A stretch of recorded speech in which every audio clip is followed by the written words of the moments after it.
Xəyanət edən biri ilə münasibətə davam etmək olarmı? Yəni sonda o insan özünü doğrudarmı? Tutalım ki, bu duzlusudur. Zəhər, düzdürmü? Bu suyun hamısını içməyə gərək var, nəticəni bilmək üçün. Yox, düzdürmü? Bir qurtum almaq bəsdir. Yəni bir insanın bir dəfə xəyanətini gördünsə, onun dəfələrlə o xəyanəti təkrarlaması üçün ona şans vermək lazım deyil. Yəni bu nəticəni dəyişməz. O insan xəyanət etdiyi anda rədd etmək lazımdır. Niyə? Çünki ayrılıq sonrasında, qardaş, sən özün öz içində peşmançılıq yaşayırsan. O insana görə yox. O insan qarşısında özünü etdiyin hörmətsizliyə görə, onun o elədiyi hərəkətin qarşısında özünü dəyərsizləşdiyinə görə, özünü lazımsız hiss etdiyinə görə, bu kimi şeylərə görə sənin öz şəxsiyyətin deyilən bir şey var. Daxilindəki insan Elvin və daxilində bir dənə də Elvin. O Elvin məndən hər gecə yatanda sorğu-sual eləyir. Deyir, bizə niyə bunu elədin ay Elvin?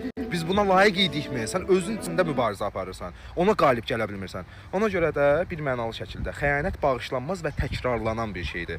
Xəyanət səhv deyil, seçimdir. Yəni o insan tutulmasaydı, nə olardı? Heç davam eləyəcəkdi.